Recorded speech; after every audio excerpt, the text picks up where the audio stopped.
मैं अपना कॉलेज को बहुत फॉलो करता था, मतलब मैंने आई गेस सारे वीडियोस तो देखे होंगे। अल्फा कोर्स मिल गया, थोड़ा सा एक सिस्टमेटिक वे में कहाँ से करना है वो क्लियर हो गया, रोड क्लियर हो गया। एक है कि कंसिस्टेंसी, मतलब जो कोर्स है उसको कंसिस्टेंटली करने में उसने हेल्प किया। रोज एक वीडियो डालते थे तो उसने एक्चुअली बहुत ज़्यादा हेल्प किया कि हाँ आज करना है। बहुत अच्छा कोर्स है, मैं बहुत खुश हूँ और thank you for giving me this opportunity. ये ड्रीम लग रहा है लिटरली। घर वाले तो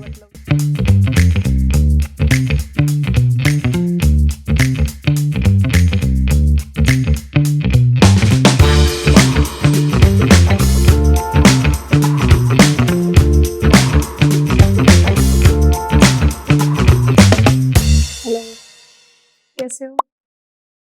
हाय एवरीवन, तो आज हमारे साथ वरद हैं जिनका अभी इंटर्नशिप के अंदर जेपी मॉर्गन के अंदर सिलेक्शन हुआ है with a really good stipend. And वरद हमारे अल्फा के स्टूडेंट हैं। तो आज हम जानेंगे समझेंगे वरद की पूरी जर्नी के बारे में। तो वरद, आप अपने बारे में हमें कुछ बताओ। तो बेसिकली मैं भुसावल से हूँ, जो जलगांव डिस्ट्रिक्ट महाराष्ट्र में है। और मैंने अपनी 10th भुसावल से की। फिर मैथ्स पसंद था तो जेई के लिए प्रिपरेशन की, इंजीनियरिंग के लिए। बट जेई मेंस में 92 के आसपास आई, तो फिर उसमें तो कुछ मिल नहीं रहा था तो फिर मैंने महाराष्ट्र की सीईटी दी, उसमें अराउंड 97 मिले। तो फिर Vishwa VIT means I guess Pune का 3rd 4th नंबर पे आता है, तो वहाँ पे मुझे artificial intelligence and data science में मिल गई एडमिशन। ठीक है, ये सीएस विद स्पेशलाइजेशन नहीं है, अलग है, बिल्कुल कंप्लीटली एआईएनडीए से। ठीक है, बट उतना डिफरेंस है नहीं। हमें भी 3rd सेम में सीएस फंडामेंटल्स ही पढ़ा है, ऑलमोस्ट सेम ही है। 4th सेम के बाद 5th सेम में ऐसा सीनियर्स से पता चला था कि कंपनीज आते हैं कॉलेज के लिए, तो फिर करना है अभी, प्रिपेयर करना है। फिर गैप था, जुलाई का कुछ मंथ था, आई गेस फर्स्ट 10 डेज तो चिली किया कॉलेज एग्जाम्स के बाद।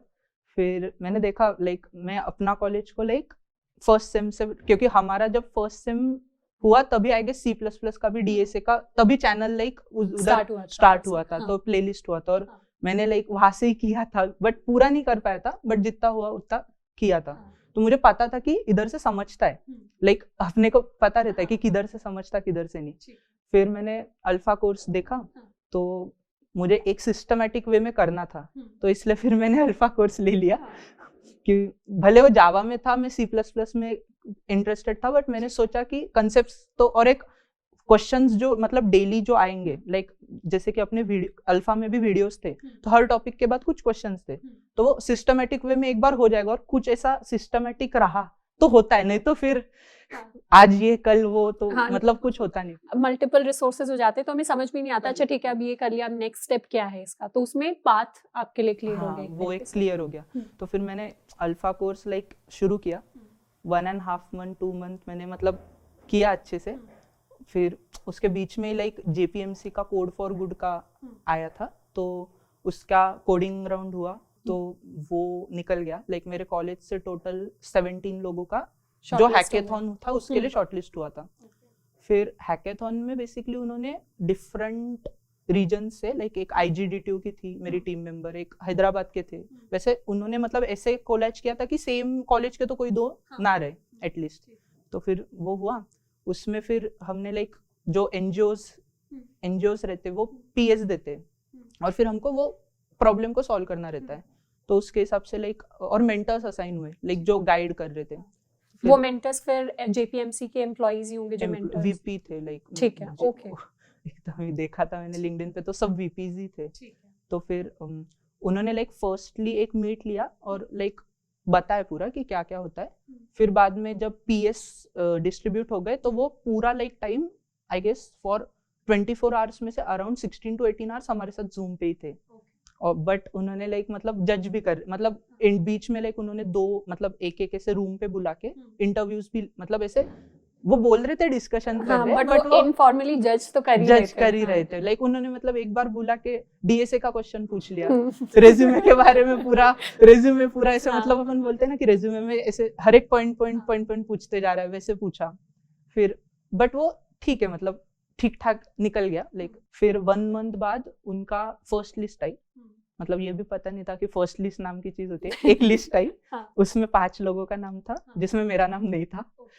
फिर से शुरू प्रिपरेशन, मतलब बीच में भी चालू ही थी बट इट वाज लाइक कि होप है, ठीक है हो सकता है। तो बाकी आप जो नॉर्मली ऑन कैंपस में आपके कंपनीज आ रही थी फिर आप उनके लिए प्रिपेयर कर रहे थे बाकी टाइम में? हाँ एक्चुअली मैं प्रिपेयर कर रहा था बट एक्चुअली सीन क्या हो गया कि हमारे टीपीओ का ऐसा रूल है कि if you are shortlisted for one company तब आप दूसरी में बैठ नहीं सकते। और वो 1 मंथ में डॉयशे बैंक आई, नहीं बैठ पाया लिटरली लाइक मिस हुआ।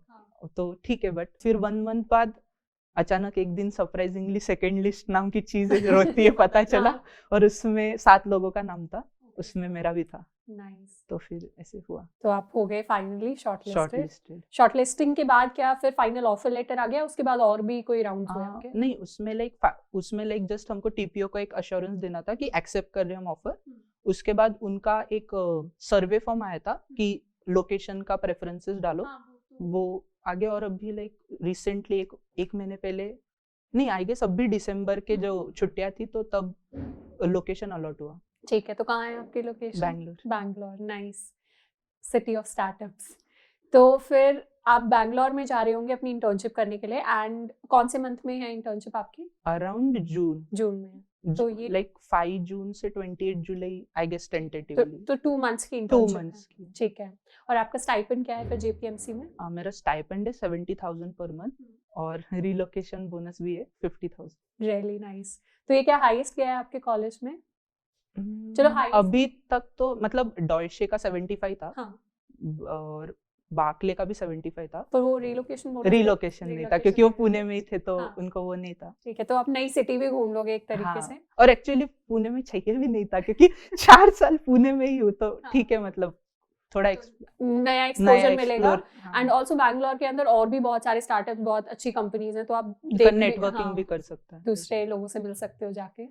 That is really good. And इसके साथ साथ ये इतनी अच्छी बात है कि फर्स्ट कंपनी जो आई आपका उसी में हो गया। तो वो सबसे बड़ी बात होती है एक्चुअली मतलब। बट उसका एक डिसएडवांटेज भी है कि लाइक जितने ज्यादा ओए देते तो एक्सपीरियंस मिलता कि कैसे कैसे, बट ठीक है फर्स्ट में निकल गया तो खुद के लिए लाइक कोई नहीं, तो ओए अब आप ऑफ कैंपस में दे दो। अच्छा, इसमें मेरा सवाल आपसे ये है कि जैसे आपने शुरुआत में आप C++ में कोडिंग कर रहे थे, तो आपने कैसे डिसीजन लिया कि ठीक है अब मैं अल्फा में एनरोल हो रहा हूँ तो मैं जावा पढ़ूंगा, मतलब बिल्कुल बेसिक से? एक्चुअली मुझे बीच में जब डॉयशे का टेस्ट हुआ तो मुझे रियलाइज हुआ कि डॉयशे के टेस्ट में ओओपी के क्वेश्चन थे जो कि प्योर जावा के थे, लाइक जावा में ही कोड्स थे, स्निपेट्स थे और उनमें ही था। तो मैंने थोड़ा सीनियर्स को पूछा और तो जावा मतलब फिनटेक में as a like backend spring boot भी यूज करते हैं और like Java mostly like industry में यूज होती है। तो फिर ऐसे स्टिक करके तो अपन रह नहीं सकते कि C++ ही करना है। तो फिर मैंने सोचा कि ठीक है जावा भी करते और बेसिक कभी कंसेप्ट्स तो सेम रहते हैं, लाइक एट द एंड तो प्रॉब्लम सॉल्विंग इम्पोर्टेंट है। तो इसलिए मैंने वैसे डिसाइड किया। ठीक है, क्योंकि ये काफी इंपॉर्टेंट डिसीजन होता है जो एक स्टूडेंट लेता है, क्योंकि बहुत सारे बच्चे कॉलेजेस में अगर जावा आती भी है तो यूजुअली सेकंड ईयर के अंदर आती है। जैसे मेरे कॉलेज में मेरे लिए जावा 3rd सेमेस्टर में सिखाई गई थी, किसी के 4th सेमेस्टर में आती है, किसी के 3rd ईयर में भी आ जाती है। सबसे पहले कॉलेजेस के अंदर C++, पाइथन जैसी लैंग्वेजेस सिखाते हैं। तो उसमें बीच में कोई भी बच्चा सोच सकता है कि मैं लैंग्वेज स्विच करूँ क्या, क्योंकि मैं 1 साल से कर रहा हूँ या मैं 1.5 साल से कर रहा हूँ। तो उस केस में स्टूडेंट को अपने लिए प्रोज एंड कॉन्स देखने चाहिए, क्योंकि लैंग्वेज स्विच करना मतलब एट द एंड आपको करनी तो है ही कंपनी में जाके। ऐसा तो है नहीं आप कॉलेज में एक लैंग्वेज कर लोगे बाद में जाके फुल टाइम आप वही करते रहोगे। वो तो depend on company stack. Completely new tech stack सीखना पड़ता है मैक्सिमम लोगों को। बहुत ही कुछ कम, मतलब लकी कहूँ उनको या ना कहूँ, बहुत कम लोग होंगे जो शायद सेम लैंग्वेज में कंटिन्यू करेंगे। लाइक मैंने मतलब इंटर्नशिप लगने के बाद एक्चुअली मैंने एक रिसर्च इंटर्नशिप के लिए अप्लाई किया था। लाइक मतलब ऐसे ही कोल्ड ईमेल शुरू किए थे, तो एक IIT खड़गपुर के प्रोफेसर के अंडर लाइक उसने रिप्लाई किया, तो उसके अंडर एक रिसर्च प्रोजेक्ट चालू है। बिकॉज मुझे machine learning, AI, deep learning में करना है, तो उसमें कभी करना है तो समथिंग रिसर्च वर्क चाहिए, रिसर्च वर्क चाहिए, अच्छे पेपर्स चाहिए एंड कनेक्शंस चाहिए, इनफैक्ट अच्छे प्रोफेसर्स के साथ। क्योंकि एट द एंड कभी मैं 1 साल 2 साल के बाद एक्सपीरियंस लेने के बाद मास्टर्स के लिए सोचता हूँ, तो there should be someone from very reputed institute who should give me LOR। उसके बिना मेरे को एडमिशन के लिए भी, और मेरे कॉलेज में है but I don't think they, मतलब ऐसे सब मेरे कॉलेज से LOR लेना वो भी ठीक नहीं ना, लाइक डिफरेंट। नहीं, वो तो आपको एक्सपीरियंस तो मिलेगा ही, एंड इनफैक्ट रिसर्च इंटर्नशिप भी बहुत अच्छी होती है रेज्यूमे में दिखाने के लिए, स्पेशली अगर आप AI/ML डेटा साइंस जैसी फील्ड में आगे जा रहे हैं एंड मास्टर्स करने का प्लान कर रहे हैं, then also it's very. Parents का क्या रिएक्शन था जब इंटर्नशिप के बारे में बताया? बहुत खुश, लाइक मम्मी तो लिटरली आंखों में आंसू आ गए थे मम्मी के, पर प्राउड क्योंकि एट द एंड उनकी मेहनत है, मतलब उनका भी बहुत बड़ा रोल है मेरे इंटर्नशिप के जर्नी में, क्योंकि एक स्टेज थी 11th-12th की कि मैं बहुत पुअर स्टूडेंट था लिटरली 11th में। ठीक है, तो पेरेंट्स आपके काफी खुश थे विद योर अचीवमेंट। हाँ। अच्छा, पेरेंट्स के मतलब एक्सपेक्टेशंस क्या थे जब आपने कॉलेज के अंदर बीटेक में अपने कॉलेज के अंदर एडमिशन लिया? मतलब कितना एक्सपेक्ट कर रहे थे कि कितना पैकेज हो जाएगा तो ठीक है, वी विल बी सैटिस्फाइड? इतना ज्यादा कुछ एक्सपेक्टेशन था नहीं, मतलब मैंने कभी ऐसे पूछा नहीं, बट मे बी 8-10 lakhs का लाइक मतलब 70 पर मंथ, तो ठीक है लाइक। और JPMC पैकेज कितना देता है PPO के बाद?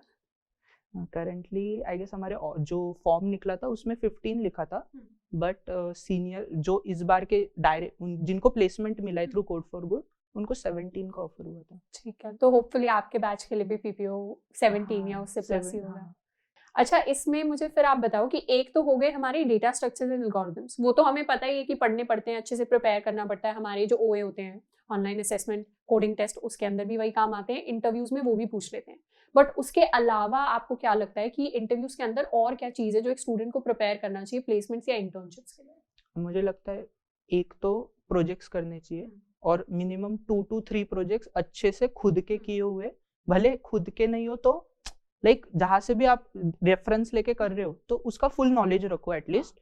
और फर्स्ट थिंग तो क्योंकि रेज्यूमे तो आपका ही है, और पूछ तो लेंगे क्योंकि रेज्यूमे के बाहर का तो वो तो पूछते ही है। सेकेंड थिंग जो मेरे को लगता है, DBMS बहुत इंपॉर्टेंट है। फिर कभी VMware, मतलब जो नेटवर्किंग साइट्स के कंपनीज है उसमें इंटरेस्ट है तो आई गेस कंप्यूटर नेटवर्क करना चाहिए। और OS तो सब जगह, तो OS भी आ ही जाता है। हमारे DSA के साथ बेसिकली 4 जो मेजर सब्जेक्ट्स होते हैं, theory subjects, OS, DBMS, OOPS and computer networks, तो चारों की ठीक ठाक अच्छी नॉलेज हमें होनी चाहिए।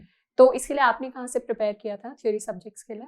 मैंने DBMS तो लाइक जब कॉलेज में सिखाया था तब किया था थोड़ा, और मतलब वाइवा के लिए सबके लिए अपना कॉलेज के नोट्स से किया था।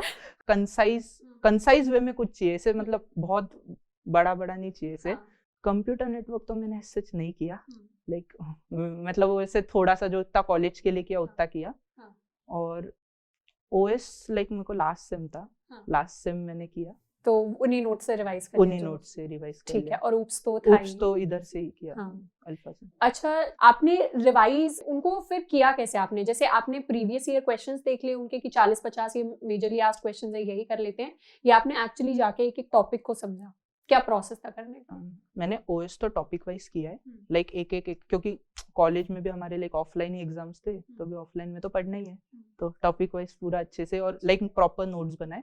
तो अभी मतलब कभी OS मुझे किसी ने बोला कि कल इंटरव्यू है, तो आधे 1 घंटे में हो जाएगा OS, क्योंकि OS बहुत बड़ा नहीं है और कंसेप्ट भी इजी है, कुछ मतलब नॉर्मल प्रोसेस कंट्रोल मैनेजमेंट, फिर अपना पेजिंग, सेगमेंटेशन, मैं मतलब कुछ भी करता तो खुद के नोट्स तो बना ही लेता, क्योंकि वो बेटर ही रहता अपने को अपने लैंग्वेज में।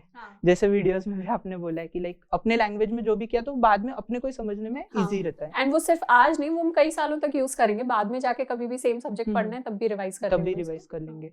OOP तो अल्फा का ही था तो वो हो गया, और जावा में ही था तो वो बेस्ट हो गया। फिर CN मैंने नहीं करा था, CN मैंने मतलब कॉलेज के लिए जितना करा था उतना, बट मैंने CN कॉलेज के लिए भी ऑनलाइन में था तो ऑनलाइन जैसा ही किया था। ठीक है, नाइस। अच्छा, जैसे अगर कोई फर्स्ट ईयर का स्टूडेंट होता है जो शायद अभी बीटेक के अंदर फर्स्ट ईयर में आया है, तो उसको आप क्या एडवाइस दोगे अपने एक्सपीरियंस से? मुझे लगता है फर्स्ट ईयर में तो लाइक फर्स्ट सेम में तो सी कर, तुझे जो करना हो कर। सेकेंड सेम में डोमेन्स एक्सप्लोर कर, लाइक कौन से में इंटरेस्ट आता है, लाइक वेब में भी थोड़ा 1 हफ्ता वेब कर, 1 हफ्ता एंड्रॉइड कर, 1 हफ्ता ML कर, मतलब जो भी आपको इंटरेस्ट है सेकेंड सेम में एक्सप्लोर करो। फिर थर्ड सेम में उस पर फोकस करके 2-3 प्रोजेक्ट्स कर लो, और साथ ही सेकेंड सेम अपन फर्स्ट सेम में C करते तो सेकेंड सेम में C++ या जावा जो भी करना है, मतलब जिसमें भी अच्छा लगता है उसमें प्रॉपर बेस करके डेटा स्ट्रक्चर्स में लीनियर आई गेस शुरू कर देनी चाहिए, और फिर थर्ड सेम में प्रॉपर करना चाहिए DSA, और फिर उसके साथ साथ DBMS OS थोड़ा सा देख लिया, तो 4th सेम तक लाइक अच्छा सा हो जाता है प्रिपेयर। और कंपनीज तो आई गेस लाइक एंगेज हो गया, माइक्रोसॉफ्ट का एंगेज भी 4th सेम के आसपास ही आता है, सेकंड ईयर में 4th सेम के आसपास आता है। फिर जो ऐसे मतलब प्रॉपर सेकंड ईयर के स्टेप हो गया, अभी JPMC का भी आई गेस 4th सेम में ही फॉर्म्स निकले थे, मतलब जो फर्स्ट इसका था। तो मतलब वैसे कभी प्रॉपर पहले से थोड़ा सा अपन ने किया तो एट द एंड रश नहीं होगा, नहीं तो फिर रश नहीं होगा, प्लस कॉन्फिडेंस बढ़ जाता है। हाँ, नहीं तो फिर कैसे होता है कि 4th सेम आ गया और लोग अभी फिर शुरू कर रहे हैं, लाइक लैंग्वेज कौन सी लेना उधर से, तो वो बहुत एक टफ सिचुएशन तो बाद में हम कंफ्यूज ना हो जाए एकदम से, क्योंकि तब हमें पता चलता है कि अच्छा हमारे बैचमेट्स कर चुके हैं ये सारी चीजें।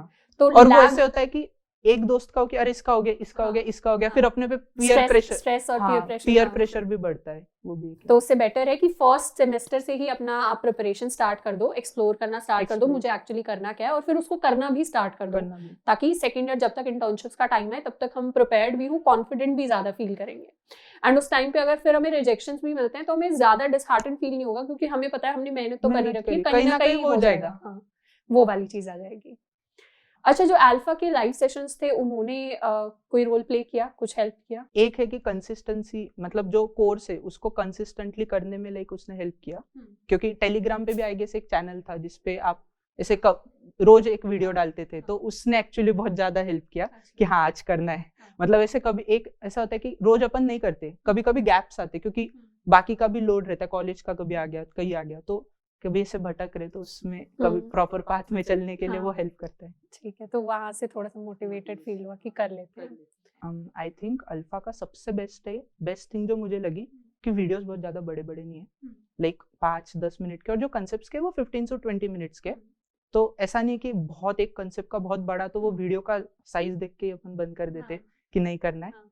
वो एक बहुत अच्छी चीज, डरावना नहीं लगती चीजें, थोड़े आसान लगती कि ठीक है, और अपन फिर उसको अच्छे से सेग्रीगेट भी करते कि हाँ अभी ये 2 वीडियो, फिर ये वैसे। फिर सेकंड चीज कि हर कंसेप्ट के बाद क्वेश्चन है, तो फिर वो कंसेप्ट को अपन कैसे यूज करना है प्रॉब्लम में, मतलब कंसेप्ट को अप्लाई कैसे करना है वो आइडिया मिल जाता है, और वो चीज ही करते नहीं आती एक्चुअली। क्योंकि अभी कॉलेज में भी वो कंसेप्ट पढ़ा है, स्टैक पढ़ा है, क्यू पढ़ा है, लीफो फीफो पता है मुझे, बट मेरे को अप्लाई नहीं करते आ रहा क्वेश्चन में। तो सिर्फ थ्योरी नहीं, क्वेश्चंस करना बहुत जरूरी है। हाँ, लाइक जैसे मतलब बीच मैंने मतलब करे थे 3rd सेम में, लाइक जब पढ़ाया था तब ट्राई किया, बट तब नहीं होते थे, बिकॉज नहीं मतलब सॉल्यूशंस देखने ही पड़ते थे। और मुझे मतलब एक पॉइंट के बाद ऐसे लगता था कि क्या कर रहा मैं, हर क्वेश्चन का तो सॉल्यूशन देख रहा हूँ, क्या मुझसे ही नहीं हो रहा है, मतलब डिमोटिवेटेड फील हो जाता है और अपन छोड़ देते हैं। तो फिर वो चीज नहीं, मतलब एक कंसेप्ट के क्वेश्चंस किए तो थोड़ा कॉन्फिडेंस बढ़ा, तो वो चीज है। तो एक तो आपने बताया कि छोटा था तो डूएबल लगा, आसान लगा, एंड उसकी वजह से फिर और ज्यादा क्वेश्चंस करने में हेल्प मिली, तो कॉन्फिडेंस भी बढ़ा साथ में, क्योंकि फर्स्ट इंप्रेशन ही लास्ट रहता है। और कभी अपना पॉजिटिव नहीं रहा एटीट्यूड, तो फिर तो सब गया।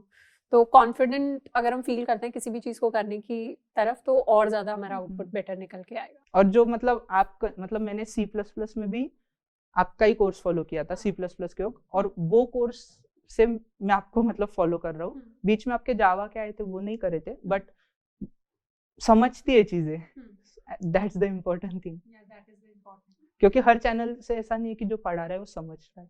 वैसे आपके एक और बैचमेट हैं, शायद आपके क्लासमेट हैं, सर्वेश, उनका भी इंटरव्यू लिया था हमने। He is also intern, he is got JPMC में ही है। उनका भी इंटरव्यू काफी बढ़िया था, काफी अच्छा लगा उनसे बात करके। बताया मुझे, लिख हुई थी बात पहले। नाइस, मैं बहुत मतलब खुश हूँ, और thank you for giving me this opportunity. Like मतलब ये ड्रीम लग रहा है लिटरली। घर वाले तो मतलब जब पहली बार दीक्षा दीदी का लाइक मैसेज आया था, so they thought this is scam. शुरुआत उधर से हुई, बट मैंने बताया नहीं ऐसा नहीं होता है, मेरे एक दोस्त का हुआ है, वीडियोस दिखाए बाद में, तो ठीक है। So thank you for giving me this opportunity. It's our pleasure. And जब भी किसी स्टूडेंट का सिलेक्शन होता है हम यही कहते हैं, हम सिर्फ रिसोर्सेज और गाइडेंस दे सकते हैं, at the end hard work तो स्टूडेंट ही पुट इन करता है। तो अगर आपकी इंटर्नशिप बहुत अच्छी जगह लगी है तो वो आपका हार्ड वर्क है जिसने आपको पहुंचाया है, एंड आपने बहुत जो मेहनत डाली है, जो कंसिस्टेंटली आपने काम किया उस चीज की तरफ, so it is the result of all of that. हाँ, वो तो मतलब हार्ड वर्क एक रहता है, बट एक चीज रहती है स्मार्ट वर्क, और स्मार्ट वर्क के लिए रोड मैप चाहिए। नहीं तो हार्ड वर्क तो सब करते हैं, बट जो स्मार्ट वर्क करता है उसको वो रेस में आगे रहता है हमेशा। ये मैं 11th 12th से सीखा हूँ। तो यही फंड है फिर आप अभी प्लेसमेंट के टाइम पे, इंटर्नशिप के टाइम पे Use. यूज कर रहे हैं. That is really good. तो चारों सब्जेक्ट का वाइवा सेम दे दिया था. ओके. हाय वरद, कैसे हो? एकदम मस्त. घबरा क्यों रहे हो? अरे वाह, बैठो बैठो बैठो. अरे वाह, कॉन्ग्रेचुलेशंस वरद. Thank you. और जेपी मॉर्गन, क्या करोगे इतने सारे पैसे के साथ? अभी तो शुरुआत है. आपके दोस्त वो सब खुश हैं, नाराज हैं कि यार अकेले अकेले ले गए?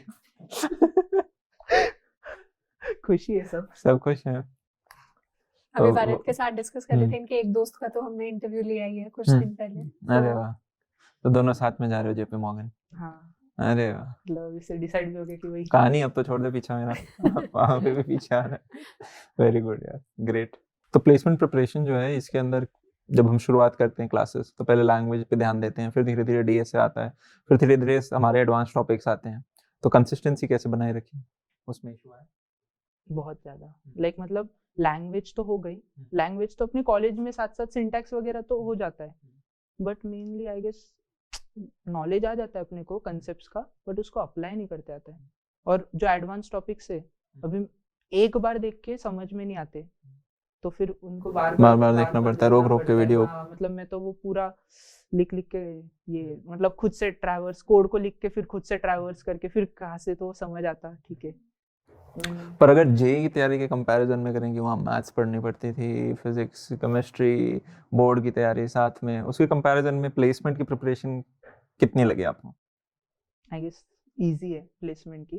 कितनी परसेंटेज में तो नहीं बोल सकता, बट बहुत इजी है. और आपके दोनों जो मम्मी पापा हैं वो क्या है, मम्मी क्या करती हैं, पापा क्या मेरे करते हैं? मम्मी पापा दोनों डॉक्टर है. पापा फिर आप यहाँ क्या कर रहे हो?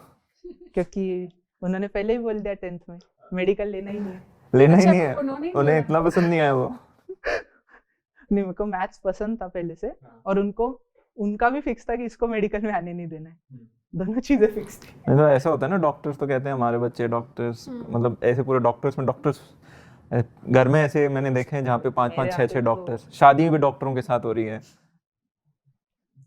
अलग है. जीपे कितना मेंटेन किया आपने? अभी मेरा 9.2 है. 9.2 है. और ये जीपी मॉर्गन का क्या था कट? 7 का था.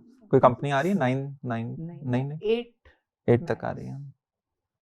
जीपीए का आई गेस नहीं हुआ. वो जब 9.2 होता है तो वही बोलते हैं बच्चे. जिनका 7.5 होता है, 6.5 होता है. ये काफी बार इस बार क्या ऑनलाइन सेमेस्टर हुए थे तो बच्चों का जीपीए ऊपर गया, तो ऐसे में फिर गया ना, जैसे डीटीयू में मैं भी गया था तो वहाँ पे बच्चे कह रहे थे कुछ कंपनीज ने 9 तक का कट लगा दिया. ओके. तो ऐसे में जिस बच्चे के 8 समथिंग भी था, वो भी अलग है. और मतलब डीटीयू तो अच्छा कॉलेज है. वीआईटी में माइक्रोसॉफ्ट ने 9 का कट लगाया. हाँ, तो वेल्डोर में. हाँ, तो ऐसा हुआ है, तभी हमने पूछा कि पर 9.2 तो सेफ होता है. काफी मेहनत करी है. यहाँ पे काफी सारे जो स्टूडेंट्स हैं वो मतलब फ्रेशर्स हैं, तो मान लो एज्यूम करो आप वापस फर्स्ट ईयर के अंदर आते हो, तो उस व्यक्ति को, उस बच्चे को क्या एडवाइस आप देना चाहोगे कि प्लेसमेंट के लिए अगर उसे प्रिपेयर करना है तो कैसे करे? मैं बोलूँगा स्टार्टिंग से लाइक एक सेमेस्टर, मतलब ऐसा नहीं कि सेकेंड ईयर में आके, सेकेंड सेम में आके, मतलब फोर्थ सेमेस्टर में आके डायरेक्टली हाँ प्लेसमेंट इंटर्नशिप कुछ होता है मेरे को भी शुरू करना है. फर्स्ट सेम में कोई सी लैंग्वेज उठा, सी सब लोग करते हैं, कॉलेज करिकुलम में भी रहता है. सेकेंड सेम में कोई डोमेन्स एक्सप्लोर कर ले, थोड़े प्रोजेक्ट्स विजेक्ट्स बना ले उसमें, जो कि रेज्यूमे में खुद के डाल पाए. फिर थर्ड सेम में तो सबको डेटा स्ट्रक्चर, सबको ये सब पढ़ाते ही है कॉलेज में, तो उसके साथ थोड़ा ये मतलब आइडिया लेके उसके साथ वर्क कर. और फिर फोर्थ सेम में प्रॉपर लाइक डीएसए का प्रॉब्लम सॉल्विंग कर, और उसके साथ अपने डीबीएमएस और जो 2-3 सब्जेक्ट्स है करना, तो आई गेस सफिशिएंट है. और थोड़ा अवेयरनेस आई गेस इम्पोर्टेंट है. मतलब मेरे बहुत सारे दोस्तों के साथ क्या हुआ कि उन्होंने जब जेपीएमसी का आया, हमारा फोर्थ सेम के अंदर आई गेस फॉर्म्स निकले थे, वो भले हैकेथॉन हमारा पोस्ट फिफ्थ सेम हुआ, मतलब सब रिजल्ट्स वगैरह बहुत लोगों ने भरा ही नहीं कि इतना मुझे आता ही नहीं कुछ तो मेरा होगा नहीं. एंगेज में भी वही हुआ बहुत लोगों के साथ कि भरा ही नहीं. थोड़ा सा अवेयरनेस आई गेस इम्पोर्टेंट है, और थोड़ा सेल्फ कॉन्फिडेंस. काफी बार बच्चे को लगता है अभी सेकंड ईयर थर्ड ईयर में मैंने कुछ ज्यादा पढ़ ही नहीं रखा, मेरा इंटर्नशिप में सिलेक्शन होगा ही नहीं, और मतलब कभी तो अप्लाई नहीं किया. हाँ, और ओए मैंने दिया तो भी मेरे से निकलेगा नहीं, बट वो अपन खुद को ही मतलब थोड़ा सा ये कर रहे. तो वो तो जितने आप ट्राई मारो उतना अच्छा है. मतलब हमने तो यहाँ बच्चों को देखा है जो फैंग में गए हैं और 100 से ज्यादा बार रिजेक्ट हुए हैं, मतलब उन्होंने अप्लाई किया पर रिजेक्ट होते गए. तो उससे तो नहीं डरना है, वो तो आपको करना ही है, स्पेशली ऑफ कैंपस अगर आप कर रहे हो तो। आई होप यार वरद की जर्नी से आप में से काफी सारे स्टूडेंट्स को थोड़ा इंस्पिरेशन मिला होगा।